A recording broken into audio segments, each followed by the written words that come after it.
Welcome to the Todd and Taylor Show. I'm Taylor Trask. Oh, I'm Todd A. I was expecting for some reason Taylor told me he was going to introduce it, and for some reason I thought there was like more of an introduction coming. Oh. and I specifically didn't have a shovel full of salad in my mouth. Or I was like waiting for the introduction, like sitting here holding my breath.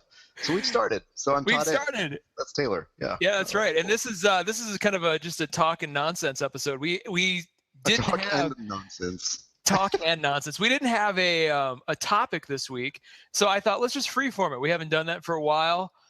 Maybe it'll go well. Maybe it won't. If you're still listening to this by the end, it may be a disaster. It may be one for the books. Who's to say? Yeah.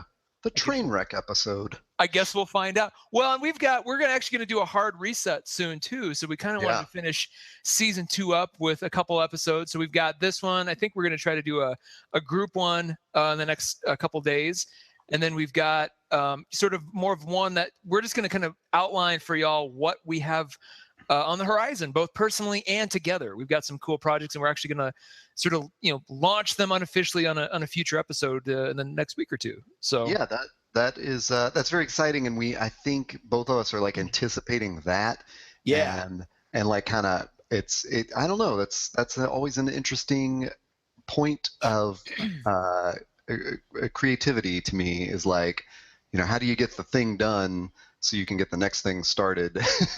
Or how do you get all the things lined up so that you can launch the next thing properly? We talk a lot about that off air, and we will shortly talk about that on air. On air too, and you will. It'll be like going to class. We'll sit down. There will be a pamphlet we'll pass around, and that's good. Pop quiz. That's right. There will be a lot of that, so you'll have to pay attention. Extra special, a future episode of the Todd and Taylor Show. So we're glad you're here with us today. And Todd, I have to tell you, I have a new obsession this week to kick things off. And it's something I don't fall into weird obsessions like this often, but when I do, I kind of go whole hog. I can't wait. Last time something like this happened, it was unfortunately Dog the Bounty Hunter, and I just spent a whole weekend just binge watching every season. It used to be on Netflix 6-ish years ago, and so I literally spent all of Memorial Day weekend just on that. And it, that was then, but now my new obsession, and I don't even know exactly how this happened. I was kind of going back through my timeline, like, where did this start exactly? Was it somewhere around Tuesday? I got interested. I just kind of on a whim, I went and Googled road rage fights on YouTube because for some reason and maybe I had passed some kind of crazy driver assaulting another driver. Something happened, but I just started Googling that on YouTube, and holy the crap, there are not just umpteen videos and playlists, but entire channels devoted to road rage drivers or people. I think since the advent of the dash cam and the GoPro, everybody who mounts a 2 or more wheeled vehicle feels that they have to document every moment of their life. So all of this is on YouTube for all to see, and it is fascinating. It's fascinating. It is like America's Funniest Home Videos for adults, right? Like now, it's Is there a country of origin for the majority of these? I'm so glad you asked. If you look in general terms, you're going to see videos from all across the world. You're going to see, from everywhere from Saudi Arabia to Paraguay to the good old US of A. However, I find the ones that are most interesting are the ones where you actually type in US, road rage fight or road rage video, because there are playlists, Todd, and videos that are specifically for the US. I think they realize people are wanting to know how American drivers actually behave compared to everybody else. So those are the ones that are most entertaining. I'll say one more thing. A lot of them are from the point of view of motorcycle drivers, specifically crotch rocket drivers, not like Harley riders that are, still sort of adhere to a sense of American cool. Like I'm talking about crotch rocket drivers who are a little bit too wound up for their own good, and they've got their little helmet, So they're involved in the road rage. They are not a passive observer. A lot of times they are. So every once in a while you'll see one that's like, it's the dude's buddy who's recording from a distance. But a lot of these, and there's actually like YouTube channels of guys who just ride around on their crotch rocket, recording their thoughts in real life, almost provoking traffic incidents to occur, it seems like. And it's just to see these unfold, but they're not all that way. There's a lot that are just simply from somebody who had their dash cam on and they rolled up behind something remarkable and they just stopped and enjoyed it. And it goes from everything from, just casual wrecks, casual crashes from people either not paying attention or more commonly just being a dick, just literally, going at the last second thinking they can make it or something. It's that, but then the ones that get really fun are where people actually jump out of the car and start fighting or start, intimidating the other party. It's a rabbit hole. It's absolutely fascinating. And it's like, I don't know why I sat there for an hour last night just watching these things. My girlfriend is terrified of car crashes. So she was just loving it. Wow. And I was, of course, sitting there narrating the entire time. She's like, can you go in the other room for just a little while? Cause I can't deal with this. You were being ironic. She was not loving it. No, she was not. She was not. So no, it's one of those things that I don't, and they've created these playlists and they've actually created like comp videos that are like 15, 20 minutes in length that are kind of like best ofs, like the greatest hits. So you sometimes see the same video pop up a few times if it's exceptionally, funny or violent or, and then every once in a while, what I love too is every once in a while you'll see something like a little kid, literally Marty McFlying on the back of like a moving semi or something going down the highway, and he's just smiling. You're like, kid, what is happening right now? And like, it'll cut from that to something, crazy again. So there's little moments of levity that I appreciate, but like he's on a skateboard behind a vehicle. No, he is actually literally hanging onto the back of a truck on the very bottom, where he could just jump off at a moment's notice if it, would stop. It's crazy. I'll send you some of these links and see if you follow me down this hole.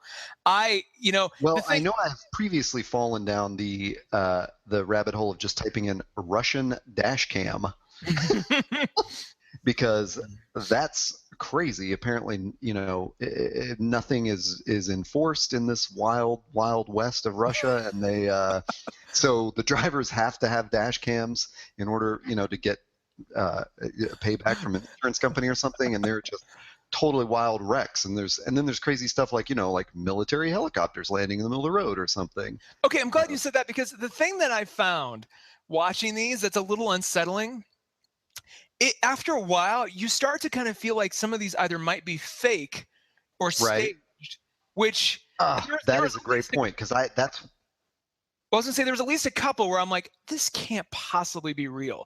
Where like, there was an altercation and a guy literally just swings a fist and the guy he hits immediately just gets knocked out and falls on the ground, almost like South Park style, where you're just like, what? Right. And there's another one that I watched where there's, I would say maybe a whole herd of crotch rockets, maybe like 80 to 100 of them, that came up and swarmed a car who had cut them off. And it was like, it looked like the rabble South Park people actually, right. Or no, it actually looked like the Harley Davidson episode of South Park where they all ride their Harleys around, they all get pissed off because everybody shuns them and everything. It looked a lot like that. I really feel like some of these might be staged. Even weirder though, and this just may be my frame of mind when I'm watching these, I could swear there are several times watching these, and it's more when like somebody actually gets out of the car.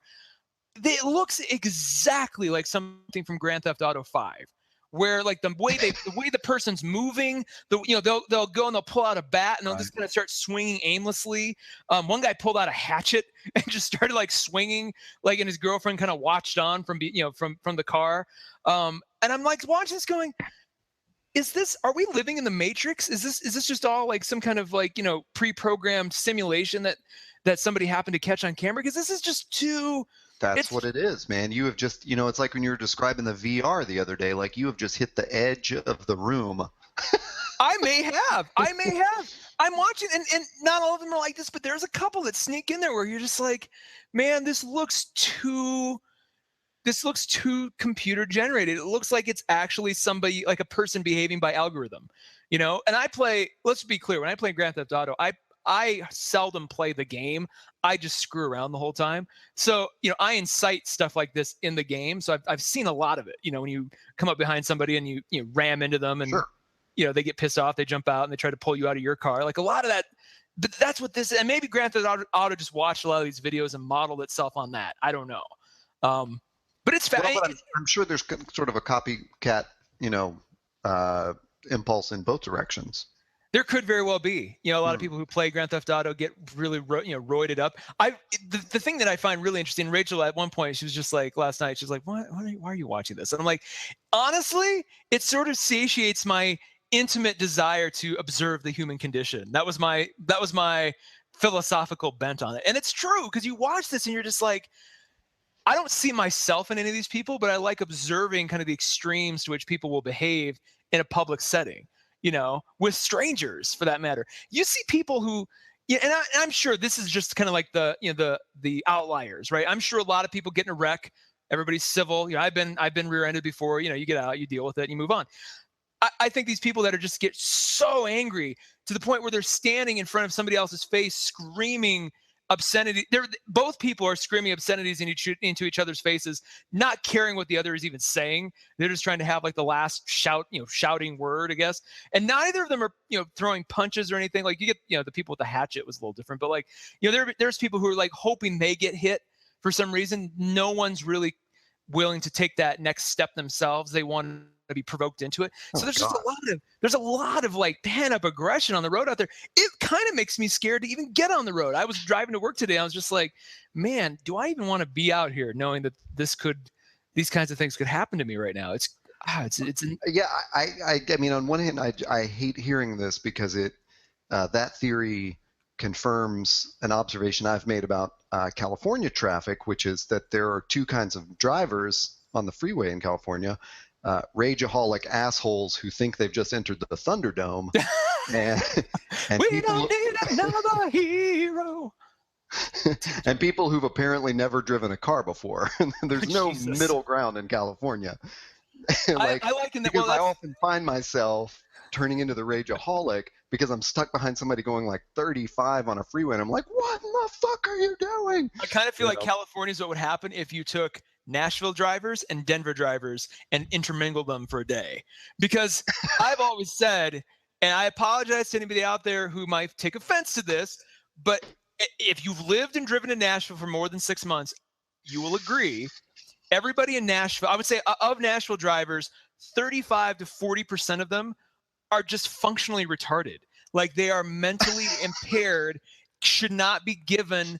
And I use that in the technical sense, right? I'm not using the slang term. I'm using like the actual, like mentally unfit to be behind a motorized, large, heavy vehicle. Conversely, I would say at least half of Denver drivers take a hit of cocaine before they get behind the wheel. So you take slow and bewildered and you add it to just like, like you get that sort of, it's a recipe for disaster, but that sounds like California, the way you're. Yeah, I think that sounds pretty close. Like if those two sets of people coexisted, it would be Southern California. I can't imagine. I've never had the pleasure of driving in California. I take that back. I drove from the airport in Oakland to a hotel in San Francisco once. That was it. Doesn't really count, right? So it's not the it's not the Southern California, LA, San Diego situation. So how do you deal with it though? Like, I mean, you've had to drive into work several times since you've moved back out there. What do you do? Yeah. Do you just, do you have music playing? Do you have nothing playing? Like, do you try to adjust?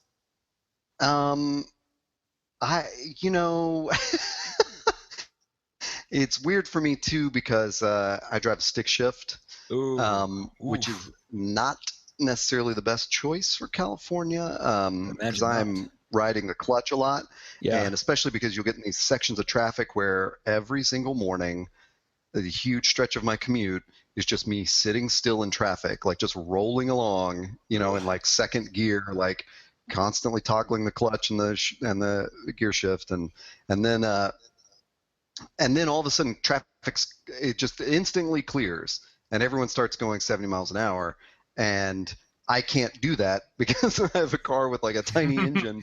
So, and I've got nobody under these gears now, so I got to rev it up, It's amazing how many people. It's amazing how people who don't drive a clutch forget that clutches exist. Like it takes me all of 2 seconds to get behind a clutch to go, oh shit, this is not the same thing. Like, and I'm terrible at it, right? I mean, when I'm on the ranch or the farm bombing around my dad's pickup, like it's fine because you don't have to deal with other people. But like when you're in the middle of it, like stick shifts are hard, especially in a place where you probably, you're not driving up snowy roads or anything. So I can't imagine just, Yeah. I mean, it's just one of those things. Like I've gone through a number of cars in my life, and most of them have been stick shifts. So well, there you go. It's not. It's like I have an adjustment the other way, where I kind of get in an automatic, and I feel like, why aren't you driving yourself? Why do I still have to press on the pedals and things like that? Yeah, it's very, very confusing to me because it's like there's idling that will pull you forward in an automatic that doesn't happen in a stick shift. And I'm like, if you're going to go that far, just drive me to work. I don't really need to be in charge here. We should take this moment to pause because we're probably in the final days before self-driving cars enter the market. I really hope that it's like vinyl, where all we're left with are like stick shift Jeeps and then self-driving cars.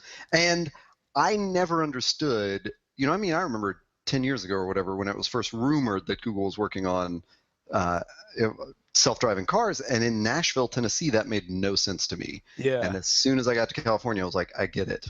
Yeah. We need self-driving cars more than anything in California. It's too vast to be connected by public transport, like the places that we're going, and it's too stupid. I mean, it's just it's such a waste of time. I would much rather be sitting there reading a book, or like answering emails or something, while a car drove me to work.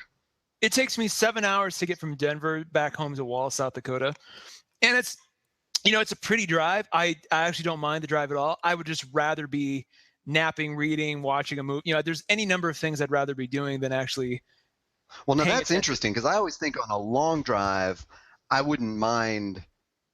I wouldn't mind that drive. What I hate is the start and stop traffic that feels like what a waste of my day. Well, a lot of times that start and stop traffic is because somebody is driving too fast or too slow or merging the wrong way. Like you remove a lot of that user error, and gridlock doesn't go away, but it gets way better pretty quick. Right. That's what I'm most excited about. I'm also excited to see too, Denver is taking 3-lane one-way direction interstates and changing them into 6-lane. We're basically California, Mach 2 in terms of we got to build as many lanes as possible, blah blah blah. We've got a lot of good public transit too. Don't get me wrong. I appreciate Denver for that reason, but it makes me wonder, once self-driving cars get mainstream, we see them, and then we start to see sort of the benefits. Are people going to start rethinking or even going backwards in terms of we don't need all this concrete now? Let's go back to 2 lanes, or let's go back to something that's a bit more sensible. Is that, or is what becomes, does that 5th or 6th lane become like a premium thing that the state, if you still drive your own car, you can have that to yourself, but it's going to cost, it's more like a toll road at that point. Interesting. There's all kinds of things that will happen to that space once we make it efficient. You take waste in any business or any industry, and once that waste is eliminated or recognized, what happens to it? With something like this, especially if we don't have to spend money on repairing it every 2 years, will we just let it sort of go back to the earth, or will we reverse it? I'm curious, because Denver's about to finish a massive citywide sort of upgrade on interstates and sub roads and that kind of stuff. So it's a lot more concrete than we had even when I moved here. Anyway, that is that's an interesting side effect of the automated car. We become car talk all of a sudden with click and clack. We're the new for two guys that rarely ever talk about cars. That's just it. You're not I could care less about car talk. It's just I'm one of those people who when I go and buy a new car, I have to tell the sales guy right off the bat, I'm like, I don't care if I leave the lot with a big pink banana, or the Oscar Mayer Wienermobile, as long as it gets X miles per gallon and is X price in my budget. That's all I care about. That's literally it. So it's I bought my Prius. I had to really I had to, they were trying to upgrade me and all these. I'm like, all I care about is this. Like, well, you're not going to look very good. I'm like, I don't care. I don't care what I look like on the road. I just don't. Like, it's, at the same time, I really want a Tesla, but more because the interior looks like a, really cool spaceship, and it would just be cool to have. Spaceship. Yeah, so like again, the exterior could be, some weird Winnebago. I don't know, as long as I had all those cool features on the inside. So it'll be interesting to see. Like, I mean, I all of this to be said, like I could care less about a car. I actually have been craving sort of what the promise of the self-driving revolution, whether it be Google or Uber, driving, Ford manufactured self-driving cars, whatever that looks like. I've been craving it because if I could just have a car summoned that I don't have to drive, I can just get in, and it's better if like nobody's driving it, so I don't have to interact with anybody. I can just sit in there by myself, listen to music I want to listen to, work, write, whatever it is, get to my destination, get out, don't have to park, don't have to deal with it. Like that's my dream, Todd. I need that. Yeah, I mean, I'm there with you. Like I waste so much time in the car. It's ridiculous. So, well, let's move on because we could beat that to death too. Something else happened last week, but I've been dealing with it this week too. We're airing my entire. We're just getting all my. Well, and I love the thing too is like right before we started recording, I said, "Do you want to tell me what these topics are you're going to bring up?" And Taylor said, "Nope." Nope. Well, I don't know what's coming. Spontaneity is the engine of necessity, or vice versa. Yeah, something like that. Something like that. That could be a meme too, with my face on it. And everybody's like, "What?" No. So last week, one of my Kickstarters that I funded 3 years ago finally came through. And the other one, I've only ever funded 2 Kickstarters in my life. Both were 3 years ago. Both I've just kind of been hanging out waiting for. And both were pretty big projects too. So it's not like, their original timelines were, I even looked at the original timelines going, you're not going to make those. So there's never been like this, like, you owe me. Yeah. I've just been like, okay, when you get to it, when you're done, let me know. But the first one was the game Obduction, which if you aren't aware, remember the video game Myst, the CD-ROM? I mean, I'm aware of that name, but I never played it. You never played Myst? Really? No. Is this like MYST? Yes. You I've never played Myst? Nope. Wow. Okay. Well, we have lots to talk about that. So back long ago, for our young listeners out there, long time ago in the early 90s, there was this thing called the CD-ROM. And what it was is you get your computer, your PC tower, and it would have a CD-ROM. And you would buy CDs for your CD-ROM, or CD-ROMs for your CD drive, I guess is more technically correct. But you might be getting a little too patronizing here. Well, yeah. So one of the first games, or one of the first CD-ROMs ever to come out, was a game called Myst. And this was like circa 1990, 1991.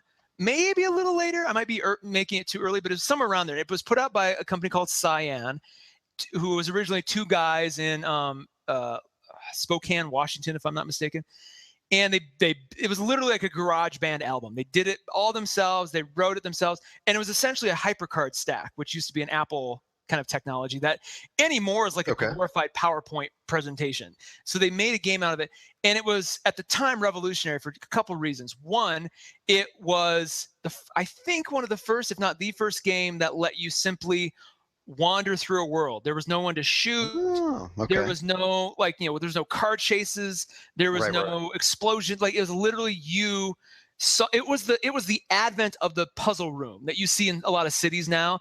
I think all of those owe their lineage to Myst, because it really embraced that. And then it also kind of had this crazy, mysterious, pun intended, mysterious element where you're dropped on this island with kind of weird, sort of unsettling, mythology and iconography. And there's like this random temple in the middle of nowhere, but yet there's also like a copper spaceship just kind of sitting there. And you're like, what is all this? It's like, looks like a hodgepodge of different dreams. And you kind of you're left to figure out the world. There's not like an instruction manual. There's not like it doesn't prompt you a lot. So it really is for you to just kind of roam around and figure it out. And it sold like game. Go ahead. I got 2 questions for you. They are related. What is when you describe it as a puzzle game? What do you mean by that? And then what do you also mean by puzzle rooms that you see popping up in cities? The puzzle rooms, maybe you're new to this. So in a lot of cities, I would imagine San Diego has several as well. You can go and just go like search puzzle room, San Diego, and you're going to find a couple of different things. It's people who actually take like a real room in a house or a warehouse, and they build like a set, like a movie set. And you go on it, you go into it, and you're given like 30 minutes or an hour to figure out the room. And like for the one I went to in Minneapolis, it was the library of H.G. Wells. So you walk in, and then the door shuts, and you have an hour to figure out where H.G. Wells like hid his great secret. And and they give you some clues, but you really have to take you have to take the portrait in the room and the way the books are on the bookshelf, and like there's an organ that if you played a special key would open another secret. So it's all the stuff that's interconnected. That's on the more of the thinking man's side, if you will. On the other side is something like 24, where you have an hour to figure out the room where the bomb goes off, or the zombies come in and get you, or it's something a bit more fear-based at the end. So these are crazy. These have been popping up everywhere. Yes, and now that we've gotten into it, I feel like you and I have had a conversation about them, because I did just do a Google search and ran into a ton of them around me and went, oh, right. I know I've looked these up before. Dude, you should go. Even if you don't have anybody to go with. Lots of times you'll be going and there will be people, you'll just join a group that's already assembled. And, it could be a group of newbies. It could be, when I went, it was, I think the four of us who went were all new. And then there's two guys in our group who had literally like done the tour, and they were almost like, they were just, checking off another one on their list. Like, those two guys, I'm glad they were there. We would have probably not have solved it as fast if it weren't for them. So they were really like, they knew what to look for. They hadn't done that room specifically, but they knew kind of, what to look for. They were really polished up and ready to go. So to answer your other question, a puzzle game is basically that as a game. It's the same sort of thing where you're not given a lot of context or instruction. You just have to start poking around and exploring and kind of figure out. And as you do, you realize that things connect to each other. There may be, if you turn the gears on a clock, something else might open up. Or if you, light a fire in a stove and throw like a certain colored stick in there, something might, the red smoke might lead you to something else. There's all kinds of things that could tie together. So Myst, again, I'm not saying they invented this, but I would say they are the first to massively popularize this kind of gameplay. And so much so that they made several sequels. Cyan became like a household name for a while. All that sort of peaked in the mid 2000s, and Cyan kind of went into hiding, only to come back a couple years ago when they took Myst and Riven, the sequel, and a couple other games, and ported them over to the iPad and iPhone. And that got them thinking, hey, we want to make a new game. We don't want to just make another Myst sequel, but we want to do something kind of that's the spiritual successor to that. So they went on Kickstarter and said, we're going to create this game called Obduction. I think they needed $1.5 million to do it. I think they got $1.8 million in just initial supporters, and it's since grown since then. Even Neil Patrick Harris was like, he publicly supported it. He's like, we need this. If you like Myst, please support this. So I threw in my like $35, I think. And just, was waiting. And they went through that typical thing that happens where I think they underestimated the time frame. And then they did this weird thing where they wanted to get a publisher. And I'm like, you guys are the publisher. We've all enabled you to be that. Like, why? And fortunately that failed. But I think everybody in the comment section on Kickstarter page was like, why were you even wasting time with this? Like, guys. It seems like I've heard of this. Yeah, and it's like, you guys are the publisher now. Like, the whole point of this was that you didn't need to do that because we've given you the ability to not worry about that. So, fortunately, that all came to pass. They finally released the game a week ago, and it is unbelievably gorgeous. There's a lot of rumor that the show Lost, which I talk about on the show a lot, actually got some of its inspiration from Myst, because it's an island that you wind up on, and there's all this kind of interesting. So there's a lot of, and J.J. Abrams has neither confirmed or denied this exactly, but if you watch Lost religiously, you start to notice a lot of little lifts that they take from Myst. So Obduction comes along. It's not the same story. It's not the same world. A lot of the same kind of visual, sort of homages, if you will, but it is unbelievable. I can't even begin to describe it other than it starts off with you in a forest and you hear this recording of people who have been abducted, and they're describing their experiences all the while you are being abducted. So you're hearing their sort of like explanations while this like beam of light swirls around you and everything, and you're going through this like forest, this campsite. You get abducted, you get taken to this planet or this other world that's like half planet, half old west mining town, half weird like Lost style jungle. You start to realize that the old west mining town is there because the entire town got abducted.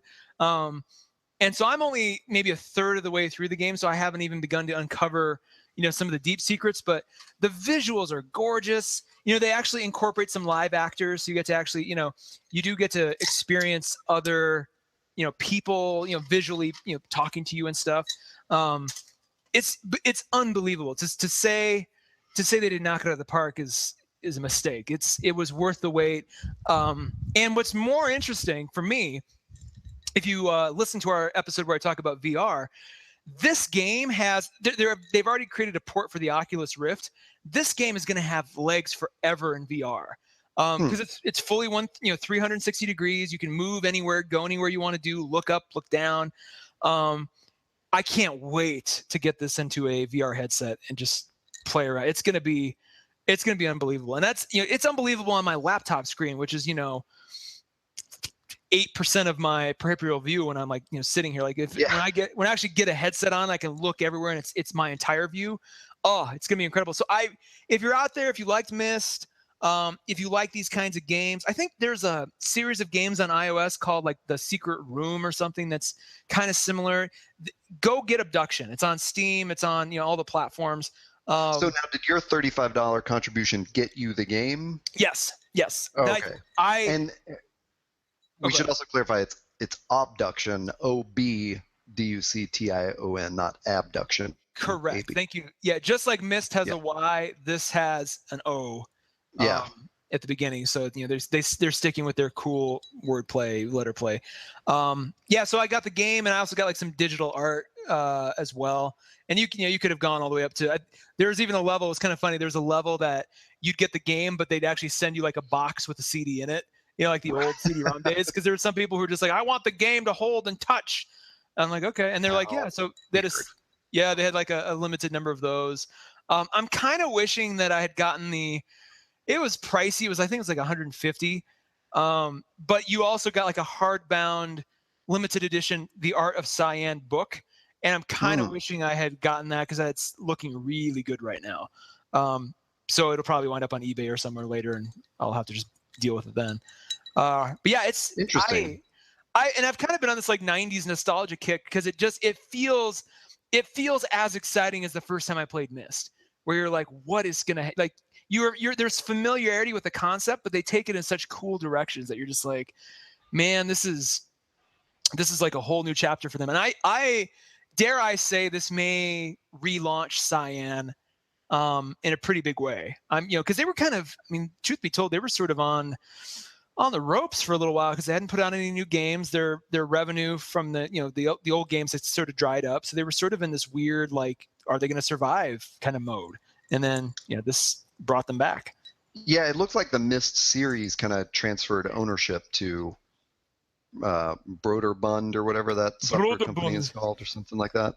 Broderbund, who we all know, put out the Carmen Sandiego CD-ROM series, which I was also a fan of. Oh, great. Why the hell? Okay, on that note, why the hell haven't they released that on iOS yet?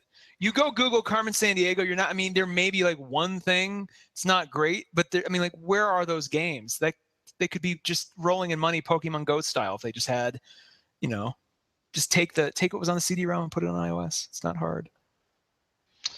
Am I asking too much? Todd? I vaguely remember Carmen Sandiego.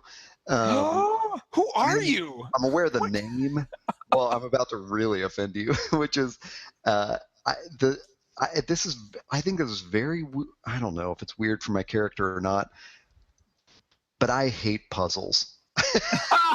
And I really like, they make me so tense in a game. And it's not even like a puzzle game, but that game that came out several years ago that was the big deal where like Portal, that's what it was called. And where there was sort of a puzzle in every room where you had to figure out where to shoot your portal gun or whatever. Yeah. I was over that within seconds. Oh, like, dude, I was at a Portal's friend's so house and he was like, check it fun. out, it's so cool. And I'm going, wow, this this looks amazing. And he's like, yeah, he's explaining it to me. And I sort of look around the room. I mean, I'm like in the easiest room, and he explains the concept to me. And it was like, didn't get the portal there on the first try. And I was like, I'm done. That's it. I don't care. Oh And just man. handed the controller back to him. When I had a PlayStation and I had one of those early Tomb Raider games, and there would be one of those things where it was like, you got to pull this chain and then run across the room and find the rock. And it's like, but you don't know that you got to do that. You got to walk around the room until you figure that out.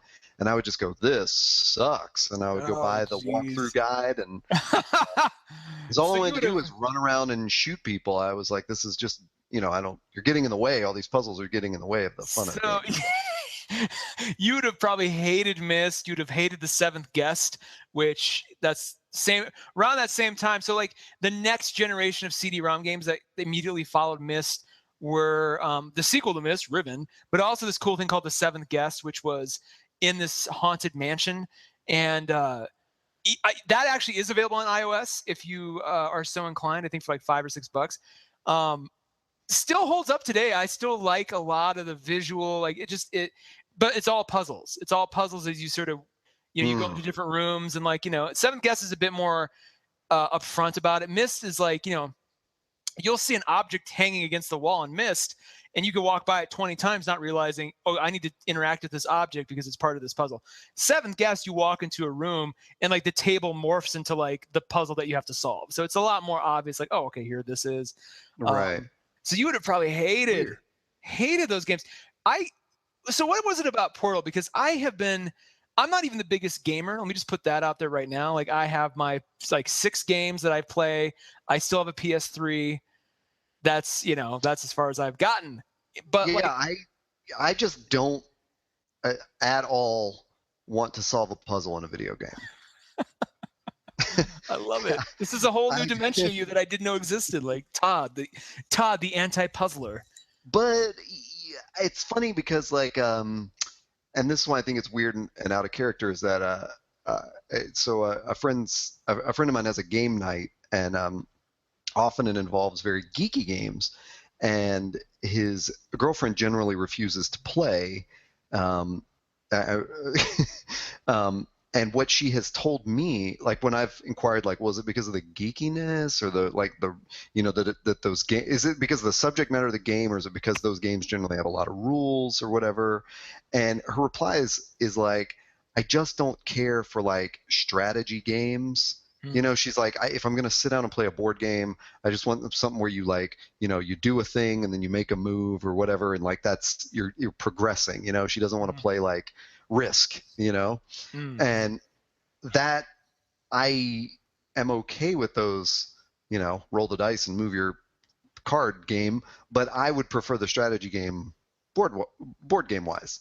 So I think that's kind of where it doesn't translate to me, as like, but if I'm playing a video game, I just want to be like flying a plane, or it's sort of just what you said about Grand Theft Auto earlier, was when I played that, I never tried to complete the missions. I was just like, well, let's see if I can set this building on fire from inside the building. And then I would get bored of like, doing like trying to, let me see if I can jump off this building, and onto that building and into the helicopter. And then of course I would die 100 times in a row and go, here's your controller back, friend, that has a video game system. And I wouldn't play video games for a couple of years. You play, I'll see you in 2018. When comes out. I kind of used to be that way until I got Wipeout XL 2020 comes out or something. Yeah. Well, it's like, and okay, so my favorite game of all time is BioShock Infinite. And that's the only game I have ever purchased brand new week of release, ever. It was like $60 and I was just like, Jesus. But I really wanted to play. I've been waiting for it for 3 years because I knew it was literally, nobody else could have purchased it and it would have been made exactly for me. You know, it's one of those kinds of games. I still bust it out today. It's awesome. But other than that, like I have 3 or 4 others that I play on my PS3, and that's kind of it. And like once every other year, I might get a new one. You know, Yeah. I get in these modes like a great band. I play that game nonstop for like 2 months, and then I don't. Yeah. For like a year, and then I come back to it again and just binge on it, and then I'm done. Like that's kind of my thing. So Grand Theft Auto is the same way. Like I'll every once in a while I'll turn on the mission, and like 5 minutes into it, I'm like I can't deal with this. Like I veer off course, and how sometimes you play the mission and you do something wrong, and they're like, mission has ended, you have cheated, or like you have done, you've gone the other way. They escaped or something. That always happens to me. I just can't I remember I had this old PC port of Grand Theft Auto 3, I guess it was, like the first big one where it was like an open world, and one of the cheat codes in it was you just literally typed "give us a tank," and so I would start the mission like I've got a joystick controller, and then I would get to some part where it was like, and I can't make this jump or whatever. I keep trying to make it, or I can't get through this, past this cop or whatever. And I would just, do 3 or 4 times, and I go, fuck it, give us a tank. And this tank would drop from the sky, and I would walk into it, and then and then of course I wouldn't care about the mission because I'm like, yeah, I can run over everything and shoot helicopters down and stuff. It was awesome. When you were playing that, was it like those listeners who might remember who've ever played Grand Theft Auto Vice City? That was the first one I ever played. I remember in that game when you brought forth the tank, if whatever it touches blew up. Car nicked it, that car would blow up. Or if you ran into I do think that's what happened in GTA 3. Because I don't get a tank. You don't get a tank in Grand Theft Auto 5, which depresses me. You get a really cool like missile equipped helicopter. That's not quite the same. That tank was really fun. Have you? I'm sure you are familiar with. Oh man, I can't remember the name of it. But Conan O'Brien, I believe he calls it Clueless Gamer when he does it. No. He does these short, like I think they're YouTube only clips. Maybe they show them on the show, but where it will be someone on his staff who is familiar with a video game, showing like him how to play a video game, and he makes funny comments about it. Anyway, what you're telling me is we could basically make a somewhat compelling podcast out of this that I am a totally clueless gamer. And I'm not much better though. Like I can't be the strong on that one. But I just don't know if it captures it's almost funnier to describe it audibly, because watching me play a video game has got to be so frustrating. I just played that Star Wars, whatever it's called, like Battleground or something, whatever the last big Star Wars game was. I played last year at a friend's house, and I think it was his first time playing it too. Like he'd just gotten it, and we were on the little speeder bikes on indoor, and I would get on the bike, crash into a tree, and then I would get on the bike and I'd crash into a tree, and I would do that like 3 times in a row, and just your turn, man. Yeah. It's like this went on for like half an hour, and I'm like, dude, I'm done. Well, crashed in the same tree 50 times. I can't get the fucking. They've made video games like so complicated to play now, which is obviously much more interesting to the people who play a lot of them. Sure. But yeah, there is because it used to be like it was so boring. I think that's why. But it's impossible to get into them. Like the gulf between the clueless gamer and the experienced gamer is huge now. I think that's why like Angry Birds takes off, because it's like it fills that void where it's like it doesn't cost much, $2 to $8, and you can jump in. Like I downloaded Sonic the Hedgehog, or actually it was Sonic 4 for $3 the other day, just because I was like, oh man, and apparently. I learned after I purchased Sonic, then you start, how the App Store is like, you might also like, and apparently, finally, Nintendo is putting a Mario game on iOS. Yes, that's the big news this week. Well, in addition to their phone and shit like that, but yeah. But I'm just like, well, who cares? We'll get to that in a second. I will say, while you were talking, I was looking up this Conan O'Brien thing, and there's the first episode that pops up is him. It is called Clueless Gamer, and the one I'm watching is him, Peter Dinklage, and Lena Headey from Game of Thrones are all sitting. Are they playing a Game of Thrones game? No, they're playing Overwatch. Yeah. Lena Headey looks way different in real life than on Game of Thrones. That's interesting. Almost all of the co-hosts that we have had on our podcast at one time or another are gamers, I believe. Oh, interesting. So this would be so interesting to do something like the Overwatch episode and try to get someone to explain to me.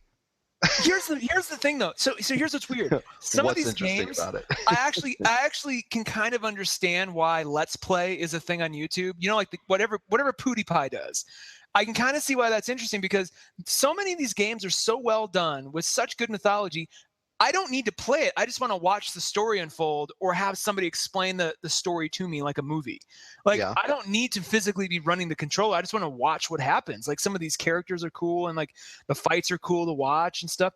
I think that's only going to get more the case in VR. Because, like, I can imagine like just walking around a VR world, yeah. and there's like two, like, godlike characters fighting on, the street, and you just like you wander up to it like you're just a casual passerby watching this like fight that's part of another game in this virtual world. Like that could be pretty fun. Now to tie this into a larger theme that you and I talk about, like the VR thing plus sort of like the automated cars or even you watching road rage video, all these sort of like the virtual versus the real reality. Like you had mentioned a couple of weeks ago, like, are we going to see a slow life movement where people just go without smartphones and all? I think we do, in fact. But one of the things, as you were saying that about watching the gamers on like Let's Play or whatever, I remember doing that when video games got really interesting, like, and especially when there were games like GTA 3, where it's a one person game basically. Like when that was first on a console, was like somebody would have to play that. But at the time, I remember that being like a really interesting game to just watch. Like I'll just watch one of my friends play this for a while, and then they'll hand me the controller and they'll watch me for a while. But one of the reasons I probably stopped playing games is that I am always so much more interested in the like player versus player game when you're in the same room.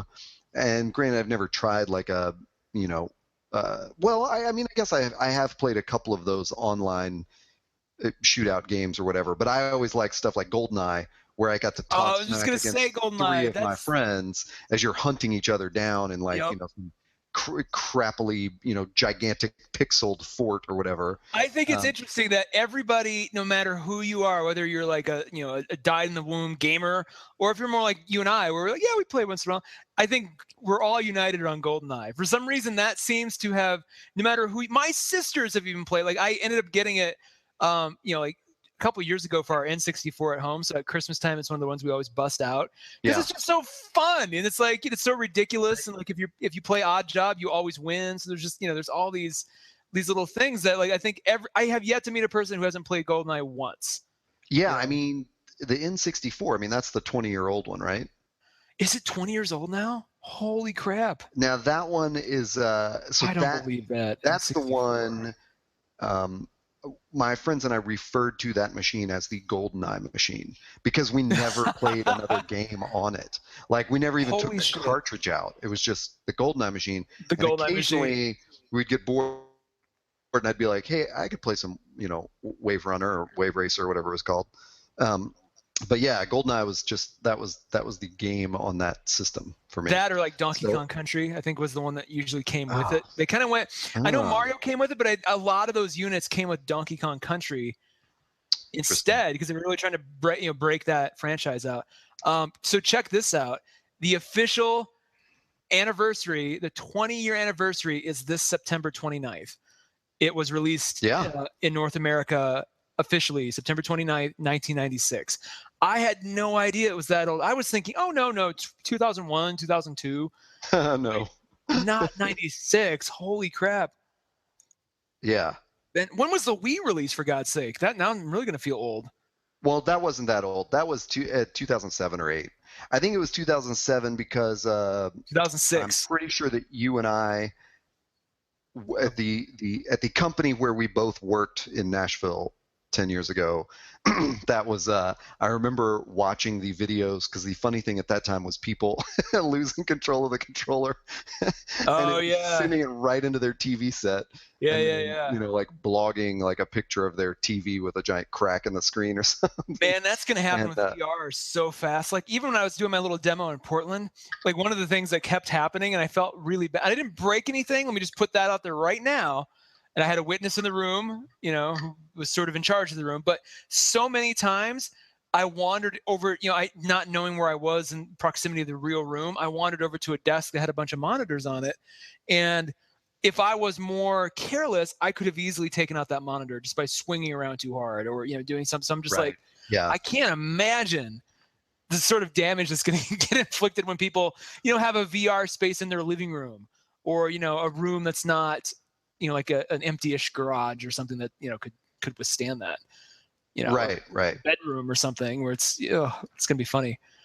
Yeah. November 9th, 2006, sorry, November 19th, 2006, the Wii debuted. 2006. Okay. Yeah. That still seems like it's way too long. Because our family got ours, I think in 2009, I think 2009, 2010, one of those two. So yeah, I always get stuff later. I remember playing Rock Band on it in 2008. I was never a Rock Band guy. That's what I'm. I didn't like it when it appeared on. I mean, I liked one of those early Guitar Heroes, and the same thing. Then it just got too complicated, and I was like, Jesus, now it has nothing to do in common with playing a guitar. Yeah, it's very complicated set of motions I'm supposed to do, and I did not like it. But to tie the trip down memory lane and VR together, do you remember the Nintendo Virtual Boy? Oh God, yes, it was. Okay, 95. Wow, this is taking me back. So here's what I remember about. Tell me if this is accurate or if I dreamed this. I walked into a Sears. This is back when Sears was like, we have computers and we're selling compacts and things, and look. Like back when Sears didn't quite know what it was supposed to be.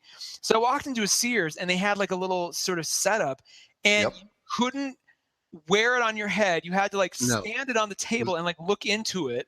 It was on a little tripod thing. It's on a little tripod, and it wasn't in color. It wasn't in black and white. It was like red. Wireframe animation. It was like a stereoscope or like a Viewmaster version of a Game Boy. Yes. And the games were just utter shit. There was like 3 or 4 of them, and they couldn't give those away. Like I remember seeing it as a kid going, oh, this is amazing. And then I played it, and what was it? You said 95 it came out, so it would have been released in July of 95, discontinued in December of 95.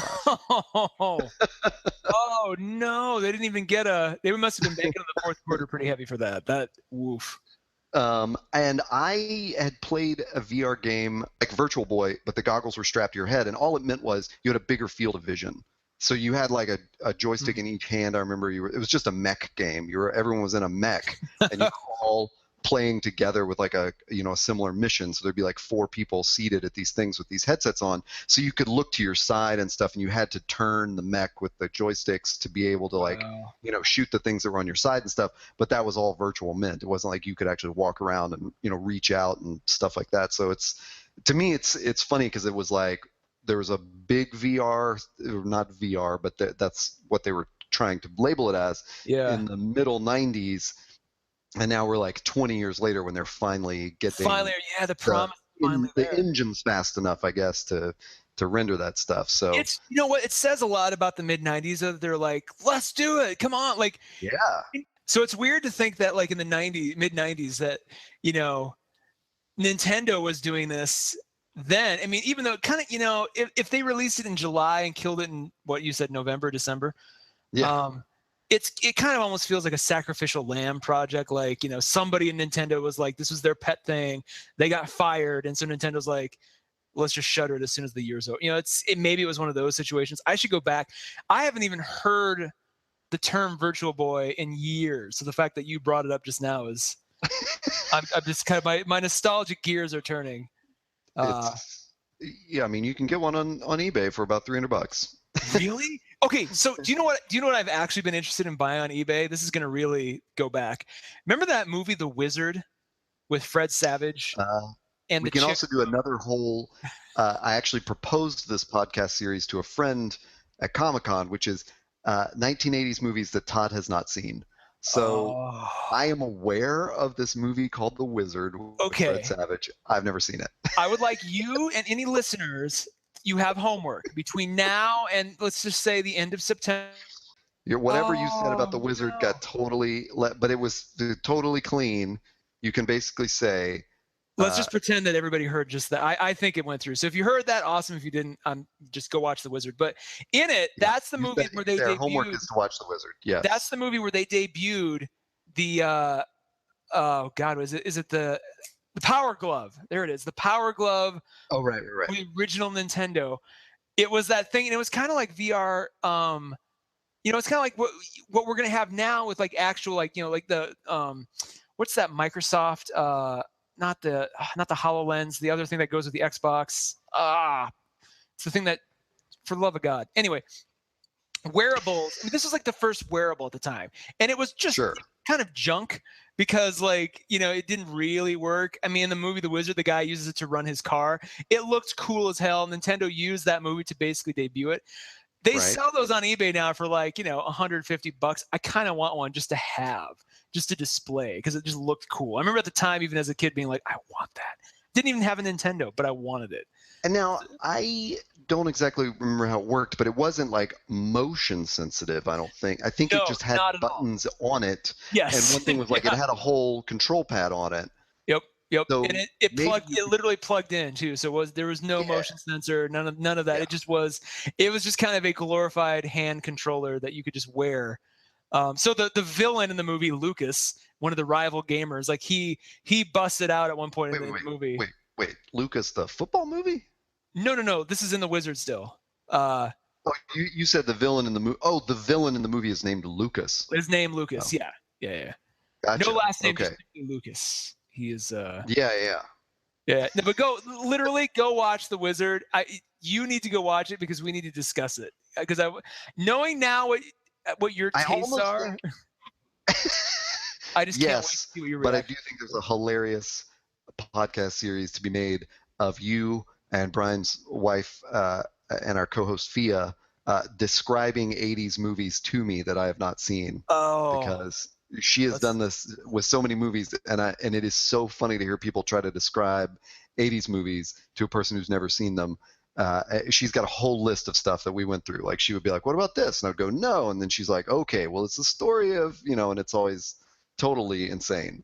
give me one that she pitched to you. Um, oh man, almost all of them involve Muppets because I hate Muppets. I'm afraid of Muppets. Oh Like when God, people are like afraid of clowns or something, that's how I feel about Muppets.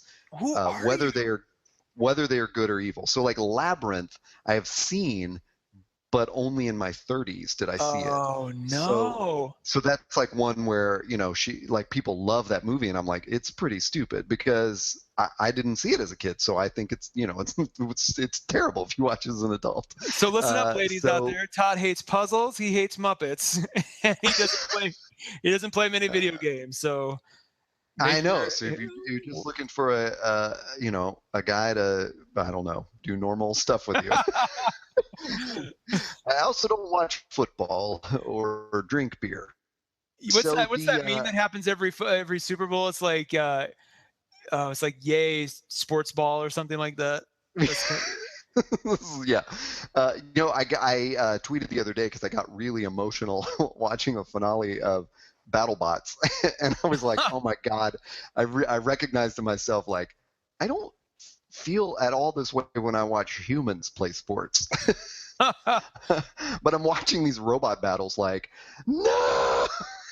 Like, that's one thing I'm bummed out about is the movie Real Steel promised us a future that we haven't seen yet. I'm okay without that future. I was not looking forward to the Rock'em Sock'em like robot league, but BattleBots I fucking love. Nice. Yeah, I'm trying to think of another movie that she named, and it would definitely have like Willow. I haven't seen Willow. Oh, Okay, we have to do this. We have to do on this and episode on. then, because Jesus Christ, if you haven't seen Willow, I would So love what we to hear should do her and I is explain that. you and Fia should watch Willow to remind yourselves of it. Oh, I know. And then I'm intimately familiar with Willow. Don't you worry about that. call me and she and I could do try a to explain one it man to me show where of I'm Willow, or clueless. 2-man show, and we could just recite the whole thing to you. I love this idea. Where this is going in our reboot idea folder. Let's absolutely make that one of the first episodes of season 3 of the Todd and Taylor Show, or whatever show we end up calling it. Yeah, it might actually have a whole show name. I think on that note, we should probably, because I think that covers a lot of stuff, and that's good. Yeah. You've got stuff to do, and I've got stuff to do, and our listeners have stuff to do. So if you're in the car on your way to work, now's a great time just to if you want to tell me about 80s movies, specifically, it seems like I have not seen fantasy movies. So tweet those at me. Wow. I'm at Hey Todd A. You can just quiz me and see if I've seen it. Like Last Starfighter, never seen. Neverending Story, never saw that. Wow.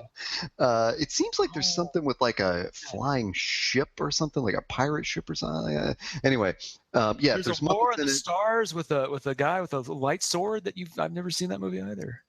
We know. I've seen a lot of sci-fi, but the fantasy stuff, I definitely missed out on. Well, in the 80s, we're known for their fantasy movies, so there's a lot of them. Yeah, and especially Dark Crystal. That's another one I've never seen. That's one that has Scary Muppets in it. And Scary Muppets and fantasy. Just tweet them at me at Hey Todd A, and I'll tell you whether I've seen them or not. We can add them to a future episode list of things to do. Where can people find you online, Taylor? They can find me on Twitter. I'm at Taylor Trask. Also, TaylorTrask.com. How about you? Just the Twitter for now. HeyToddA.com exists, but nothing is happening there for the moment. You can find both of us at ToddandTaylor.com. And yeah, like I was about to say any day, but we have a date in mind. We do. At which we will tell you what we are doing. It's going to be a whole lot more than this. Let's put it that way. Compelling. I mean, you've got 80s movies to tell me about. We've got Game of Thrones to talk about. Yeah. We've got the creative projects that you and I are working on to talk about. We got a lot of stuff to cover soon. Oh, indeed. Plus we have this idea of movies you would like to see remade, and that's what we're hopefully gonna do as a panel discussion, because I got some really hilarious suggestions from some friends the other day. I can't wait for that one, because there are so many movies that shouldn't be remade, and the ones that should never get talked about. So I can't wait.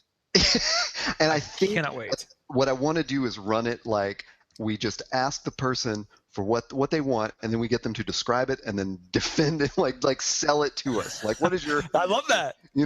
That's what needs to happen. I'm the movie producer. You sell me on why we need to remake.